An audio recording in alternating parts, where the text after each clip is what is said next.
Okay, I sort of skipped over chapter 4 last week because I wanted to cover it this week.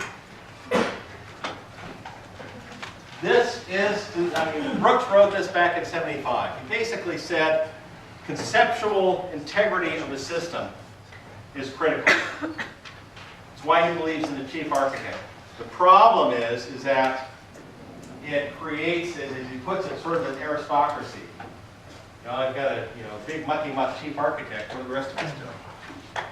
That's not the point. The point is you need to have the system be cohesive.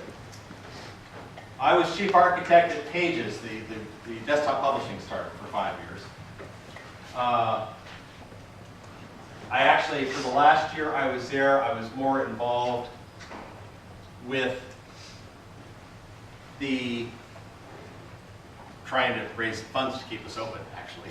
It's pretty much more traveling with the CEO. So I actually turned over the architecture role to one of our developers. Because he was the one who grasped my architecture the best and actually had made, in my opinion, he was the only one who actually made improvements on it. So it's kind of like, yeah, okay, Peter, you've got it. I had no problem with that, and it actually was a relief to let him do that so I could focus on this stuff with it. But my first consulting job, which was right after Pages closed its doors, I think we got that story, was at ARINC, Aeronautical Radio Incorporated. This was their division in Newport Beach. They were doing the network management system for the Iridium satellite project. Motorola, who was the chief contractor in this, had mandated object-oriented design and development. ARINC had no experience with that. They just had a disastrous design review with their first release because they had all these programs who really didn't understand object technology and so on.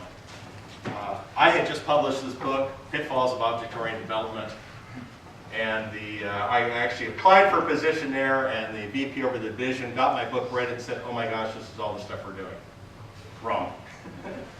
So they hired me as a consultant to come in part to upgrade the object-oriented development skills of the development team itself, but in part for their architecture. So I said, great, let me see the documents. There was no architecture. There were 4 major subsystems. There were diagrams for each of the major subsystems. I got them, and guess what? They didn't match.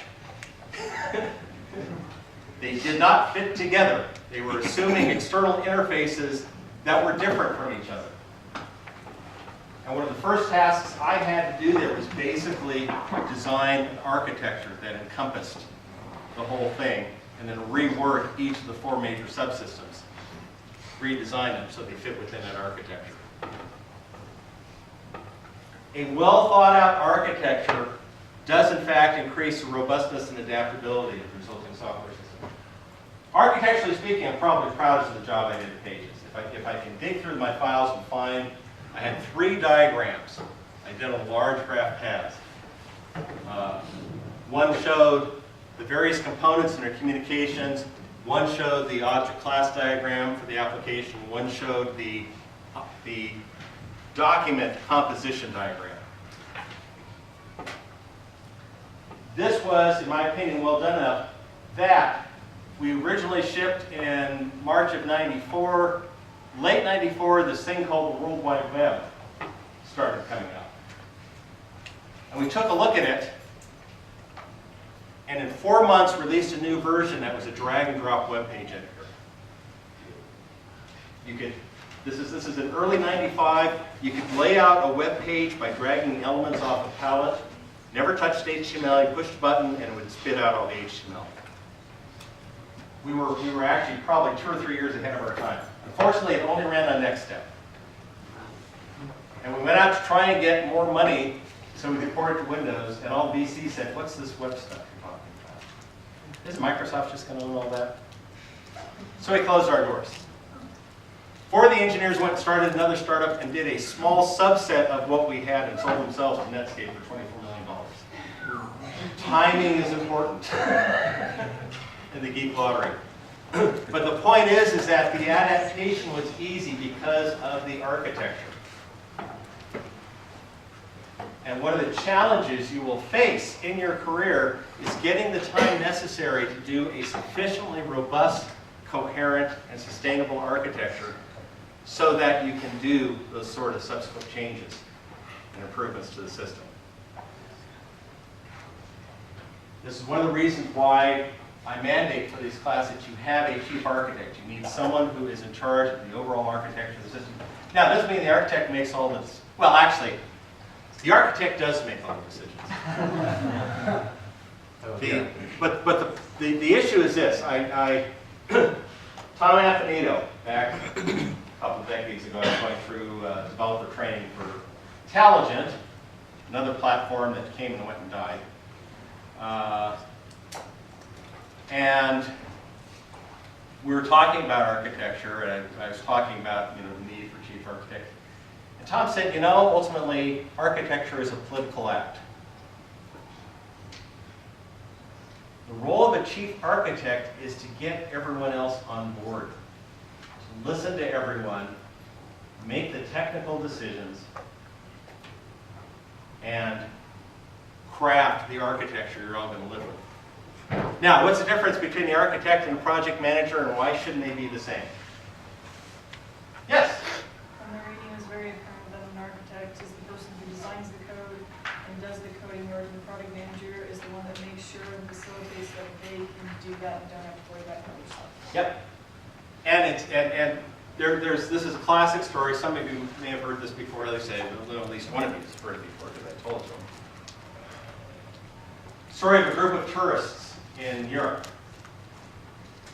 And they stop by the workshop of this famous artisan who does these intricately carved wooden doors. And here's this old man at work just doing this very fine work, gorgeous door in front of them. And they all stand around quietly and watch for a while. Finally, when someone gets up their nerve enough to cough and say, "Excuse me, how long does it take to finish one of these doors?" And the artisan turns around with a stricken look on his face. He says, "I never finish them. You come and take them away." That's what the project manager does. It's like, I don't care what other nifty things or beautiful things you want to do. I have to come and take it away from you. And the problem when you have the chief architect and the product manager in the same person is that there is an inherent deep conflict there. Because the architect side will continue to say, "Oh, just one more thing. I know if I can get this working, this will be so great." And his product manager side says, "Yeah, but we have to wait. But okay, I'll give you the time to do that because it's really important." Okay, that's why you have it separate. And actually, very much what Finn said. And I can't stress this enough because that touches on something really important. You want to remove roadblocks as a project manager. At Pages, I was chief architect, chief technical officer, and I was on the senior staff, and we had a CFO, John Curry, a man from whom I learned a tremendous amount and I have tremendous respect for, but he and I would butt heads. Because John is CFO, and we're a startup living on venture funds. He gives us a spreadsheet each week and says, "Here's when we run out of money." So we need to either cut costs, bring in some more money, or close the doors by that date. And he was always looking for things to cut. And we had a kitchen in our offices. We kept it stocked just with soda and M&Ms. Nothing fancy. This wasn't on Walmart. It wasn't. We didn't have masseuse. It was basically free soda, free M&Ms, a few other snacks, and so on. And there were a couple times when John's like, we should just stop stocking it. I said, "John," and also we had a rule. We had a drawer full of menus at nearby places, and the rule was if 3 or more developers stayed after 7 o'clock, they could order food to be delivered, and the company would pay for it. So he was looking at cutting that, and I said, "John, you're talking about something in the hundreds of dollars." I said, "If I lose one of these engineers, it will cost us tens of thousands, if not hundreds of thousands of dollars of lost time and opportunity." before we can replace them and get them back. And to John's credit, he listened, and we never cut the snacks and we never cut the meals. But a lot of what I fought for was exactly what Finn said, trying to remove distractions. Later I worked for Object Systems Group, and at OSG we had high-end consultants, basically object architecture mentors, process mentors, senior developers, and so on, that we put into corporations to help get their projects back on track. And there were several occasions where we had half a dozen of our consultants in and for an extended period with a particular client. And Tony Gibson, who's president, would set up apartments for them where they'd live, and then he would hire someone local to basically do their laundry, do their dry cleaning, do their grocery shopping, clean their apartment, and generally try to keep them healthy, so that these developers could just focus on their work and could come home to a place that was actually, clean and nice, and well set up, and so on. A lot of organizations lose sight of the need to remove barriers to productivity. Indeed, as we'll talk through most of PeopleWare, a lot of organizations add barriers. Okay, Chapter 7, why did the Tower of Babel fail? As Brooks says, they had a clear mission, manpower, materials, time, and technology. They lacked organization and communication. In other words, they didn't know how to talk to each other. The question is, how do you communicate within yourselves as a project? Now, here's the number. N squared minus n divided by 2. There we go. That's the number of possible interfaces when you have n people in a project. Now, for projects where you have 2, 3, even 4 or 5 people, that's not a lot. Once you get above that, that number starts getting very large very quickly.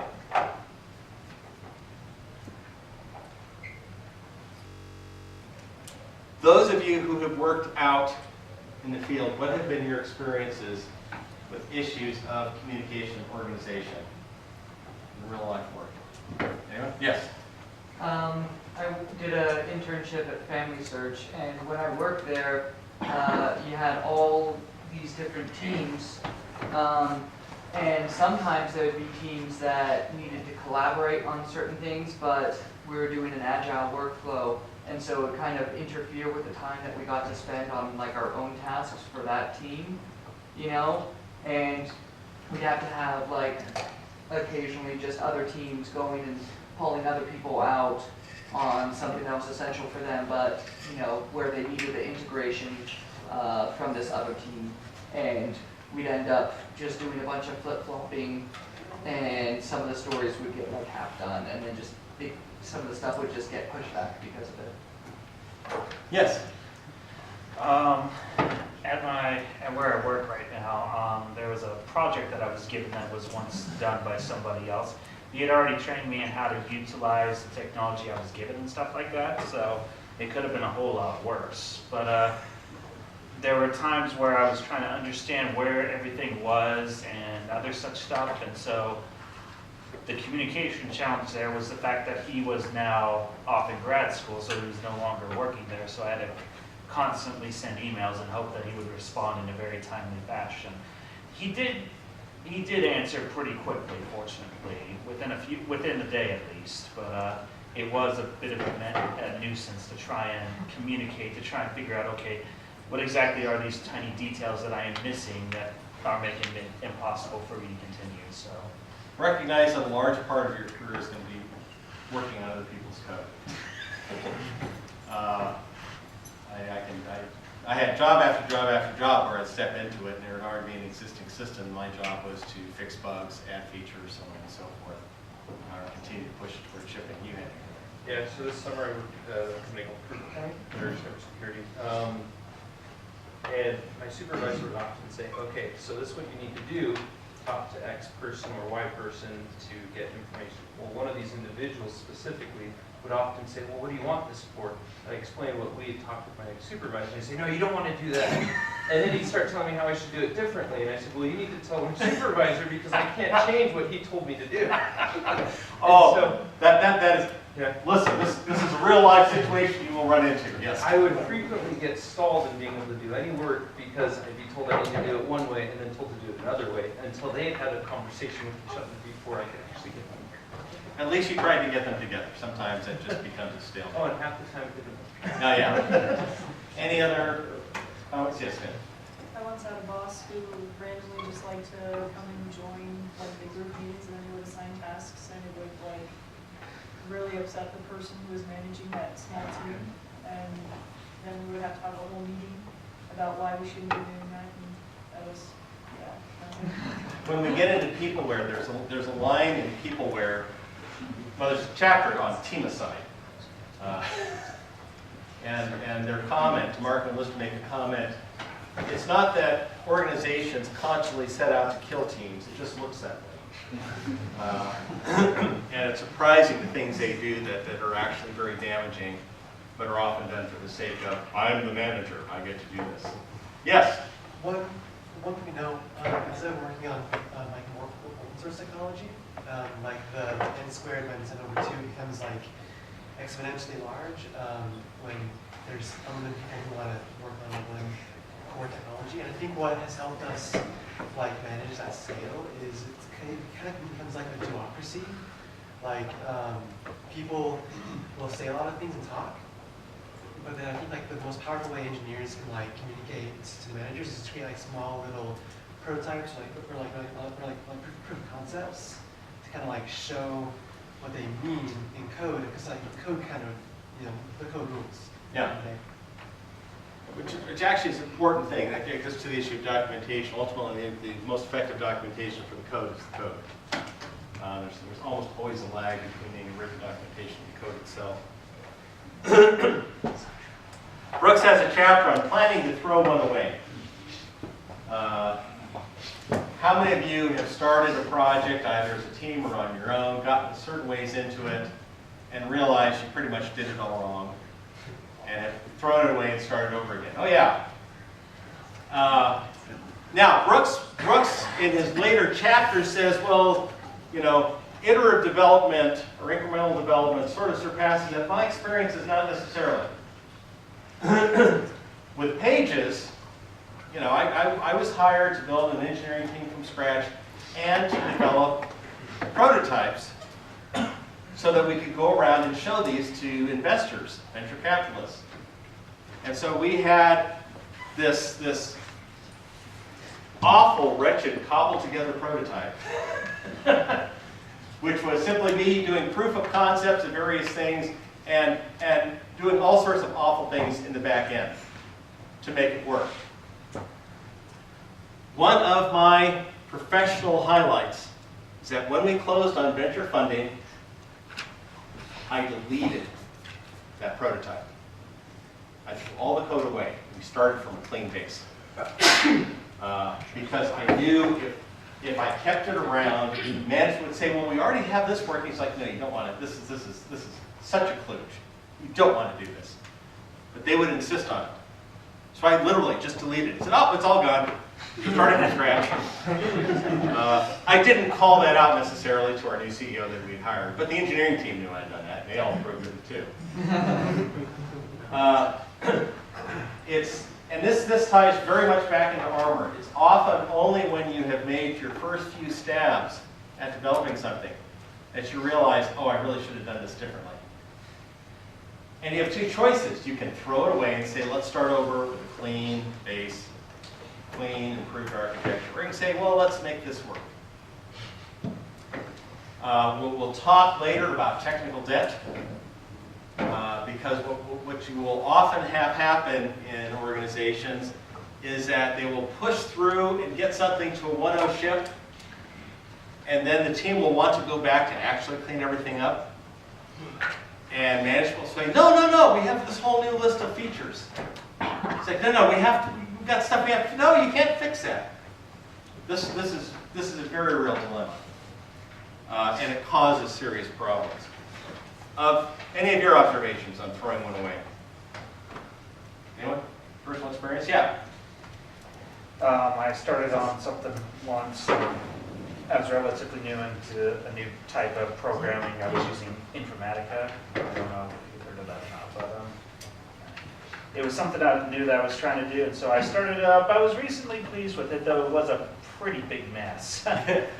And fortunately, I was taught how exactly I could do it and how to divide it up into different things. And so essentially, I just didn't touch it anymore, and I just moved on to, and I just recreated everything into the bits and pieces that I needed to.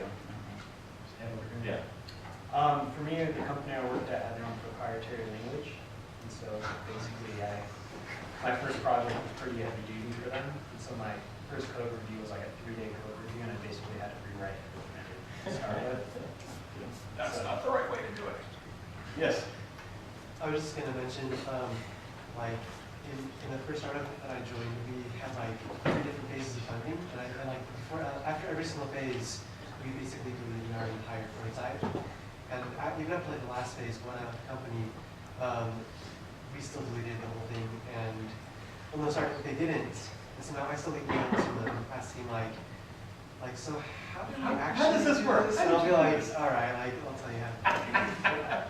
So it's kind of kept me involved, unfortunately. Yes. Well, so the project I've been working on, worked for a long time, started from replacing an old product that wasn't flexible enough to support new hardware. And so there's this particular aspect of this new design that I keep coming back to. I'm probably on my 3rd or 4th rewrite of it now because I keep realizing that my own designs of it are a little too limited for the flexibility that I want. Yep. Sure, so I've done several things where like you design an operating system, well, where you install an operating system. And shame to admit that on more than one occasion I messed up the pseudo permissions and once you screw those up, like, you can't undo what's been done, you have to scrap and start over. Yep. Yes. I can give an example on the contrary. I have been working on the same code for quite a while, working at the same job. And this was started like before I knew about coding. It was not object oriented. It was coded in VBA, very garbage code. But I never threw that away because I never really thought I had time to. And so since then, I would add in new objects and whatever, and would just rewrite portions of code. And now it's just some gigantic monster that I probably should burn. It's terrible to Yes. I started a project with my cousin while I was taking CS 340, and as I was taking CS 340, I was learning all these new design patterns and everything else. And so, every time we make some progress with it, I'm like, oh shoot, we're doing this wrong. We need to redesign this. And we did that we went through 3 or 4 major refactors just while I was taking the class. Yeah.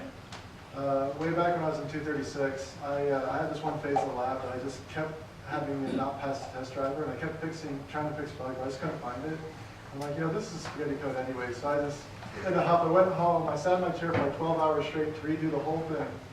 Then I came back and passed it the first try.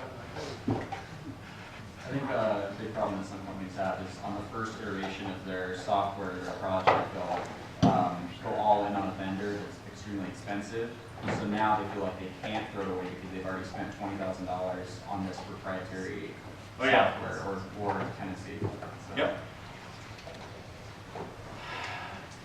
You need to plan, and this is actually some other stuff that he talks about in this chapter. Plan the organization for change. One of the biggest flaws in the IT industry is that parts of the organizations have no advancement track for technical people. Some do, but a lot of them, you get up to the senior developer, and what they want to do next? Or move into management. A lot of us don't want to be in management. We didn't get an MBA, we got a degree in computer science. There are organizations that do have technical tracks. Either it's a very flat one, you have sort of a member of technical staff, that's sort of the Bell Labs model. I think Google has something similar. and you can remain technical in your work there, just being given more, senior experiences and so on. But be aware as you go out in the real world, one of the things you should always look at is what's my advancement path within the organization, because that may determine how long you want to stay there. Yes, you're right. Yeah, this seems to be like a rising issue, especially in sales from what I've heard about, because the top salesperson will not always make a good manager and vice versa. And so like, how do you deal with that? Because obviously if they're the top of something, they deserve, a raise or some compensation moving forward somehow, but. Well, and here's the problem is that when you have a compensation structure that's tied to management titles, you need a compensation structure that is separate and allows people who excel, whether it's in sales, whether it's technically or whatever, to be compensated for their contributions and their efforts instead of being, funneled into management. Yeah. How do you measure whether or not they are excelling from a technical perspective? Meaning, like, how do you know if the developer is, what metrics are we using? Is it the number of story points that they're solving? You mean in terms of their productivity? Or other metrics? I would think productivity is probably the big one, but. That's a good question. We're going to get into that later. We will. We'll talk about that. Maintenance problem Brooks brings up in this chapter is the issue of maintenance. Most maintenance work on existing software systems, actually about 2/3 of it involves adding new features. About 1/3 is fixing bugs. And part of the problem, this has come up in some of your stories, is that you have this sort of software rot that sets in. Because usually the idea is just to get the feature working. The original architecture may or may not support it. The original design may or may not support it. But you sort of shoehorn it in, and yeah, we did this and this, and we used some baling wire and chewing gum here, and we got it working. And so your production systems often become less reliable over time. And bug fixes tend not to be fundamental flaws of the original system. They tend to be bug fixes of the features that you've added in, because they're the ones that are least stable. Have any of you had the experience of having to work on legacy systems and add features and deal with that? Any stories? Yeah. Okay, I worked for Learning Suite. Yeah. I was specifically adding a new question type. And there were so many bugs in the old code that I would find as I was writing the new thing, and I had to go back and fix those. And I felt like I wasn't getting anywhere because I wasn't making any progress, and I actually still didn't think I was supposed to be building. Just cleaning it up to the development form. Yeah. Other stories? Yeah. It's going to be a website that will not be named, but it was at BYU. But it was like the same thing. Like, this was made back in the 90s, where apparently they didn't even have CSS back in that day. So like, if I introduced like Bootstrap or something, it would just break. So I literally had to like go back, like stack overflow, find something that worked back in that day, put that in there, and just pray when you break again. Yep. Yeah. So I add a lot of features to some legacy code at work, and the code is bad, obviously. But this is more of a system thing. Is if you want to change that code, because the big money maker for the company, if you have to have a senior architect on a different team review it in addition to your normal manager, so the code reviews take longer. But if you update a dependency, you don't have to do the whole extra code review process. So I took all our code, my team, and moved it into a dependency, and just stripped everything out. And so all it does is, and there's just like a few lines of code that they call into our library, and it does that, and then it makes it so much easier. Hey, loose coupling, high cohesion, good design principle. When I first started working at the place that I'm working at, I joined a team that was just barely in the middle of developing a new data storage system. And since we didn't have anybody using it yet, and it was just us developing it, it was really easy to make really quick changes. And to, as we realized, oh, this won't work, but this will, we could, change that really fast.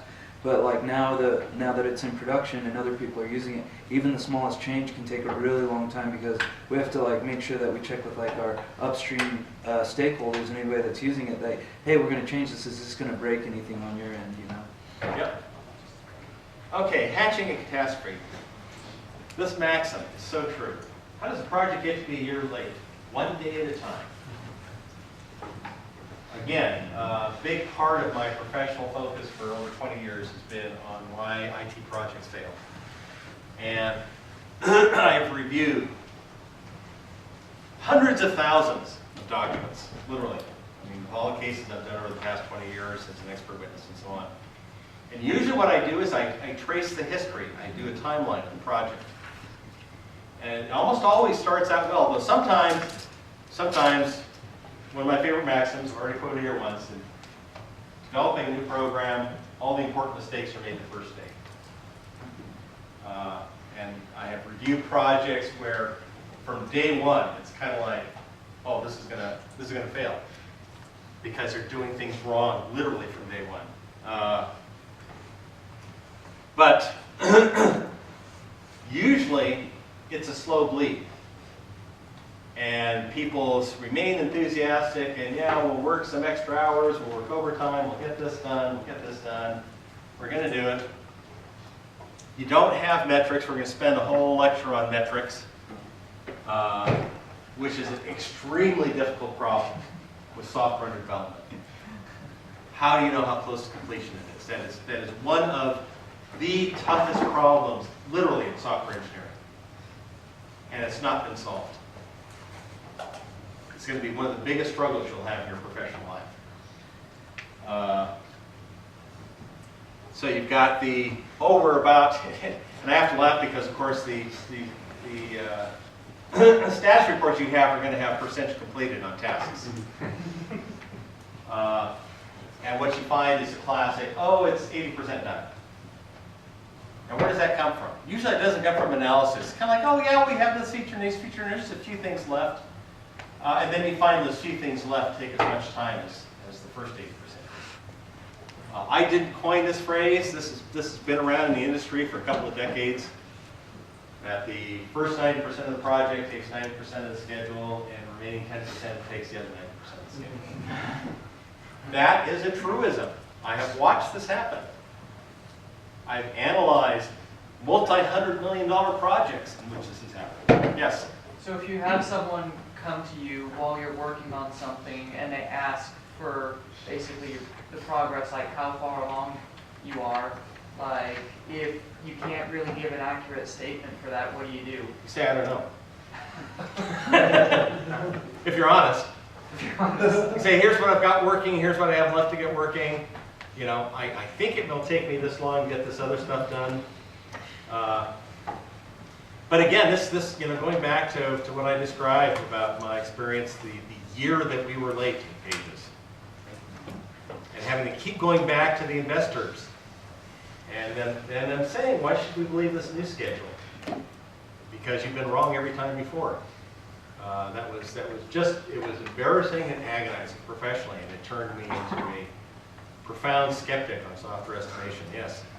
I was wondering if you could give an example, maybe there are combinations of what is a red flag for you that said this project will fail because they've been doing X or X and Y together since day one. What would be an example that, or is it just something you can only know it when you see it? I mean, what are my red? Well, actually, and I've already mentioned this. When I'm brought in to review a project that's troubled or behind schedule, whatever corporation, I spend the first several days talking to people, and particularly talking to people in the trenches. One of your readings later on is going to be the thermocline of truth. What you'll find out is that people in the trenches have a much better idea as to how it's going. And the further up the management chain you go, the more cheery and optimistic the view is. And this tends to go, this is something I thought I had observed myself. Well, I had observed myself independently. With these failed projects that I've reviewed as an expert witness, that underestimates project schedule do not change during the activity until about 3 weeks before completion. Teaching this class, I was rereading Brooks and found that he had made that observation 20 plus years ago. And he was actually basing it on some research out of IBM. It's amazing how consistent it is. It's the, do you know what a thermocline is? How many of you have ever gone swimming, particularly in a lake, and like the first foot of water is really warm, and then it's ice cold underneath that? That's a thermocline. It's an abrupt change of temperature. It happens in the ocean too, though in the ocean it tends to slow a bit more, but you can get the same thing. If you've done scuba or snorkeling, up at the surface, particularly in warmer climates, up at the surface water will be real warm and you get down about 20, 30 feet, and suddenly it's getting a lot colder. One of the articles you'll be reading is called The Thermocline of Truth, because I have observed this time and again within organizations that below a certain level of management, people pretty much know what's actually going on. Above it, all the reports are cheerful. And we'll talk later about all the reasons for that, but that is a real problem. Well, there we go. Not moving past bad news uphill, thermocline of truth. Not knowing the news is bad.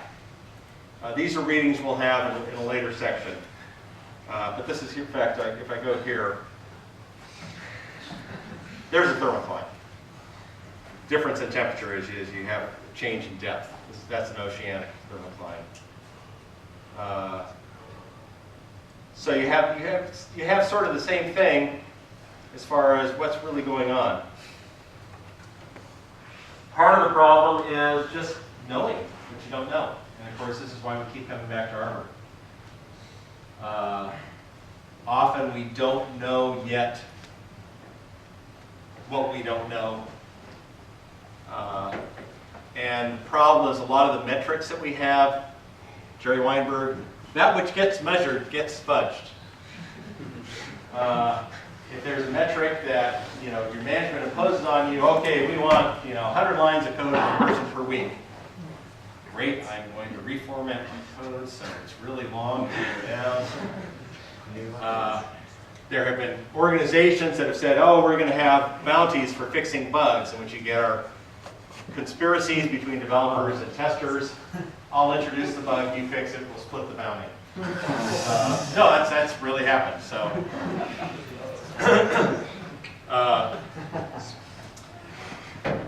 There's also the metric law of least resistance.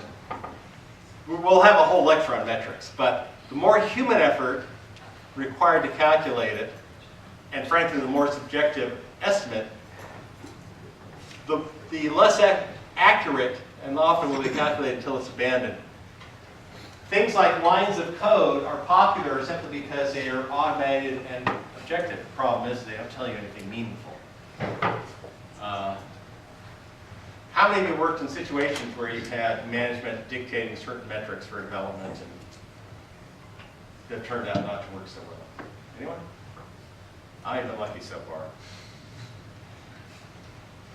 We actually have another lecture here, but assignments for next class. I have this tendency to put these slides on like multiple presentations. Read another, watch another podcast. We have one more lecture to go, just while we're here. By midnight Saturday, watch a podcast. Put your org chart and roles and responsibilities up in your wiki. Submit this first team status report. For now, you can just email it to us. I know there's a way to do submissions to submit files by Learning Suite, but I don't know what it is yet. So, for next class period, chapter 16 through 19 of Mythical Man-Month, and Webster 1 if you haven't, and Webster 2. Those are online. Yes? So the reason I thought that the status report was just an email to you and Tanner, and not posted publicly, was because of it. It's both. It's it should be up on your wiki with a link to it so people can see it, but get it to us because that's the easiest way to do it by the midnight deadline. Just email it to us, but get it up on your thing. Okay, where's you can tell I don't have my classes on I have one question. here. Yes? Were there any further chapters in the Mythical Man-Month beyond the ones we've already read? There are other. Deadline, I mean. There are other chapters, but there's. I mean, for the deadline, what we're reporting. Oh, well, actually, the deadline for reporting and reading is going to be next week, and that's going to be the whole book. So I've had breakdowns, yeah. Basically, the chapters that were assigned for reading are all that you have to read, and those, you should have the whole book done by class next Monday. Yes? So we only need to read the chapters that were assigned to us, Yep. and that's all we need to report, saying Yep. we read those chapters for that. Yeah, you only have to read the assigned chapters, and they're on the class calendar. You're welcome to read the rest, but the rest, for various reasons, I thought were a bit too archaic. But there they are. Okay, the Webster readings. This is an article I wrote for Byte Magazine 22 years ago. The real software. How many of you have had a chance to read this already? Okay. In fact, Finn came up to ask me about it. Right? What's the issue here? Here is what you need to understand. There is a real issue concerning talent and productivity within software engineering.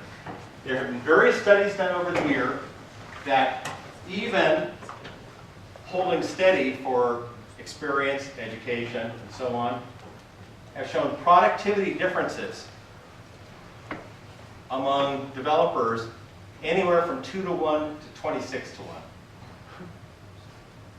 And the average of such studies is usually up to 10 to 1. But you can take two software engineers who have the same education, have the same professional experience, and one will literally produce 10 times the amount of working code than the other.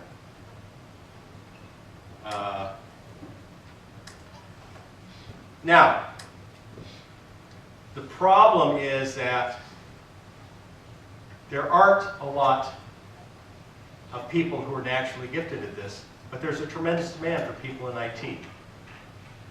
So you have this giant sucking sound, if you will. You've got people drawn in. You have coding boot camps. You have, yes, let's get everyone to code. You can you can earn a living as a programmer. And you have a lot of people drawn into the IT industry, software engineering and all of IT, who, I'll be very blunt, really aren't very good at it. Now, I'll say this right up front. Usually around this point in this class and prior semesters, I start getting panicked looks on the faces of some of my students. And my standard line is, if you are a senior in the CS program at BYU, don't worry. You have all the talent you need to succeed as a software engineer. Yeah. But we may just be mediocre. Is that the point of this article? It kind of seems like it. No, because what you'll find, here's the genesis of it, and I mentioned this in the article.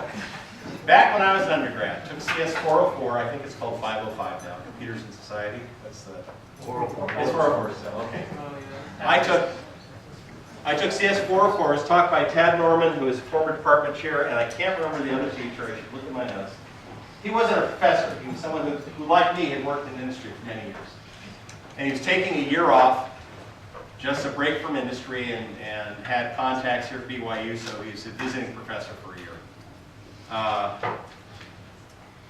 And we got in 404 in a section on, certification and licensing, and should programmers be certified or licensed, and so on and so forth.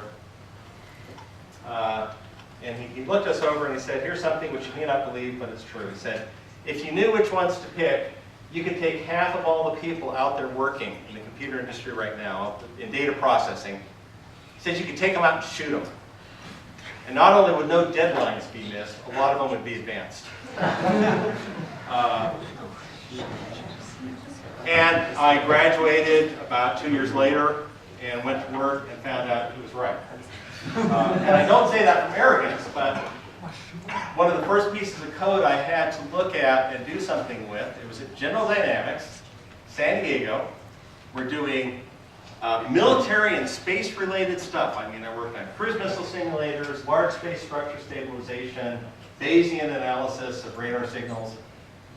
But one of the first pieces I looked at was something another one of the programmers there had done. And it was about 100 lines of Fortran, and it had about 20 go-to statements in it. And I looked at it and thought, who wrote this? And then I found out who wrote it. And I didn't say that out loud. But I found out just how bad a lot of the code out there is, and frankly, how bad a lot of the programmers out there are. And I don't say that from a place of arrogance. I say it from a place that the problem is we have such a tremendous demand for people working in software engineering and related fields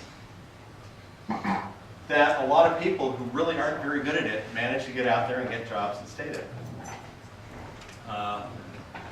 And it is one of the reasons why there is so much bad code out there. There are other reasons. A lot have to do with management. We've talked about some of those, and we'll talk about more. How many of you in your work experience to date have picked up, well, if some of you have already mentioned it, but how many of you have had to pick up existing code and you've looked at it and said, this is really bad code? Yeah. Okay, where did that come from? Why is there really bad code that you're having? I mean, that was a significant percentage of the class. You're not even graduated yet. Yes? Some of it comes from bad programmers. Also, some of it comes from management. Oh, yeah. Because I know there's good developers who will sometimes cut corners because they're just like, hey, we need this out yesterday. So like, well, come back and do it later. So there's never later. And that was part of the point. I said sometimes it's bad code because of management, but sometimes it's bad code because it's sure then we'll go back there. Yeah, so there was one place I worked for where they had a different software company just hired out for one specific project. And the code that we got from it, it was so bad that I literally had to pull out another tool to like analyze their code. Like to get all the data structures and classes and everything else and just kind of lay them out because it was just almost nonsensical. Yep. Yeah, I think it can be really easy sometimes tempting to rag on previous programming because it displaces a lot of the blame with that, and that is a legitimate issue, right? But sometimes I've had some experiences where it's just, honestly, our knowledge of good coding has advanced since last time this code was touched, right? And so we come in with new ideas, better practices that we can take to it, and so then it's just by the virtue of it being old, we want to fix it. Yeah, except that I would say we had great standards of good coding 40 years ago. A lot of which are still not adopted. I mean, there are some, I agree with you that there are things we have learned, but trust me, I have several hundred books at home that date back to my undergrad years on programming, on theory of programming, on software engineering, on various technologies and so on. There were some good standards that were established as early as the 60s. By some of the leading articles talking about various approaches to software engineering. And it is sad how few of those have been adopted. Yes? I was going to say, company I'd worked for, they had outsourced to India and got some really good code that had lots of misspellings and just like everything was. And the problem here is that the problem with outsourcing in general is that companies that do outsourcing are usually competing on price, which means the companies they're hiring are competing on price. I have known some outstanding, I mean, you have, like any group, I have known outstanding developers in any cultural, ethnic, racial, whatever background you want to name. But the problem with a lot of the outsourcing model is that usually the outsourcing firm is trying to get low-level coders that they can get cheap, whereas all the really good ones have already found jobs elsewhere and are being paid a lot more. There are a few more hands up. Yes? My favorite, because my company decided to try outsourcing for a little bit. They did it for 2 months and decided that it's cheaper and more effective use of the company's time to hire a single developer than it would be to outsource. Yeah. But You know, my favorite story from that, though, is there was a problem with our authentication system where you put a $ in your password, it would authenticate you. And their solution was to put return true